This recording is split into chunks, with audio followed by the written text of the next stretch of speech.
in the event that you are trying to ward off attackers with a bow staff, right? Say there's multiple of them. There's multiple of them. You might be able to use this, but then once again, you're only going to be able to hit one person at a time. Versus this method, I can attack multiple directions at once, right?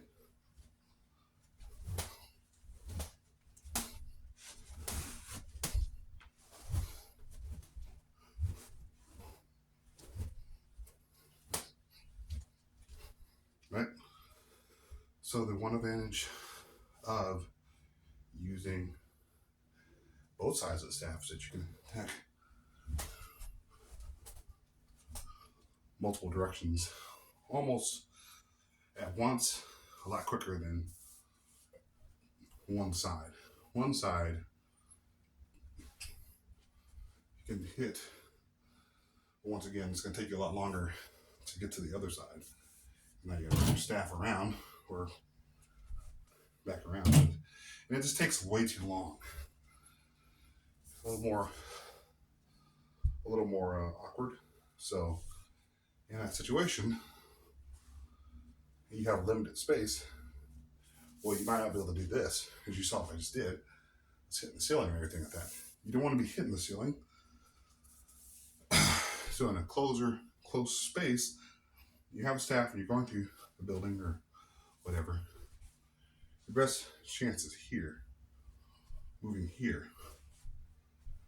You're moving along, right? But like this, in a closed space, there might be a wall right here. You're not going to be able to strike that wall or even go above because there's a ceiling there. So your opportunity, your best situation is to strike, right? Is to strike with the short end of the staff, right? Because if somebody's coming up in front of me and someone's coming behind me, right? I have to deal with both attackers at once. Now maybe striking them, maybe stunning power, but not really striking. Like I'm hitting them kind of power, right? So in that situation where I have very limited ceiling, very limited space, what I'd want to do, right? I can hit from here, right? So I can hit from here, boom, right? There's different maybe ways of doing it. If you want to do this, right? But once again, your space is going to be limited. Now, if you're outdoors and you're fighting one attacker, this may be viable to be able to strike. And you got to get the most power, right? So if you're out in the field, right, we're just going to do different scenarios.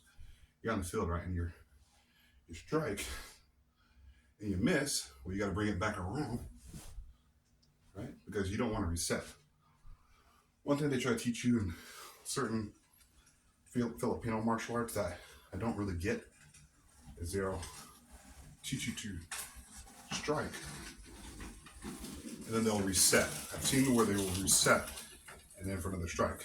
Really, what you want to do in that situation is you're striking something or someone or something, boom, you miss, or say you do hit them, now you want to bring it back around and pose for another strike, right? You don't ever want to strike and come back around, strike again. Use what you got. So if I got this in, bring it back around, right? That's quicker than trying to reset your strike. Like I said, in a closed environment, you want to get those strikes off as quickly as possible. You've seen the Darth Maul film, right? The Phantom of the Menace, where Darth Maul's warded off two attackers, right? Two attackers at once.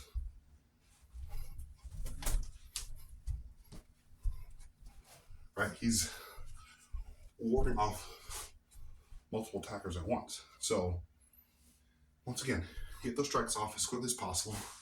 Most basic strike is just this. You can get a lot of power from this position, right? All you're gonna do is just bring it back around, right? Once again, that could be the same person or it could be multiple persons. You should be able to fight using multiple techniques. You don't have to use the same technique right on somebody, right? Because if they have a weapon and you have a weapon, length is always good, always best, if possible. But there is a possibility that he could also grab your staff. So there's risk in everything. Everything has its risk. This is shorter range for close quarters. This is longer range. So if you can get full power, then the better. But if you're getting ambushed by somebody, your best bet, because he may have a friend. If you're just doing this, sure, you might be able to take him out, but what about if he has a friend coming behind you? I mean, you won't have enough time to strike. So, a technique that I would probably use, maybe, we'll see, is be able to, right? And then if I need to, I can do that, depending upon the situation, how close they are. If you have time, right? And he's running up on me, I already clocked him. Just now you have multiple means of attack. Or if he recovers from that blow you got, bam, like that. Sorry.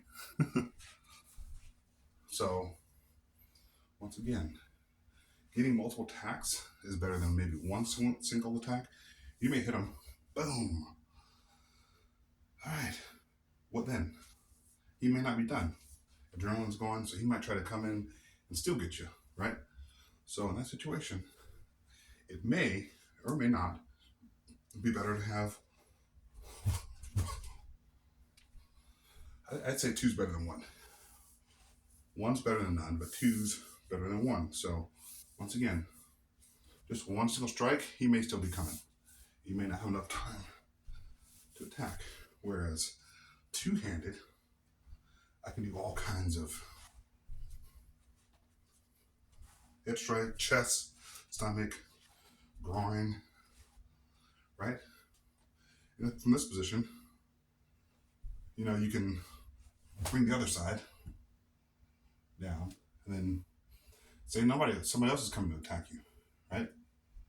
Instead of, sometimes what I do, I like to wrap around and strike, which is a technique, but I can come around, boom, right? The next you know, Billy's coming from this side, boom. And then I might not have a lot to say. There's somebody just banshee coming up to me from behind me.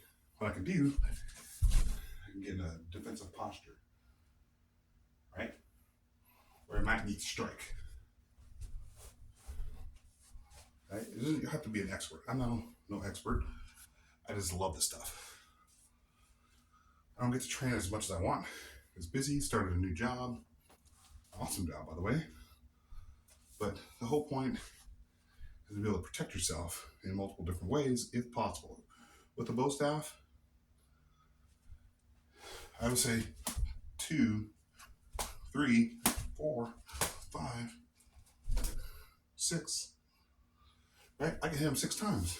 In the span it takes me to do 1. Next thing you know, I'm trying to, you know what I mean? So that's more powerful. But at the same time, this may be more advantageous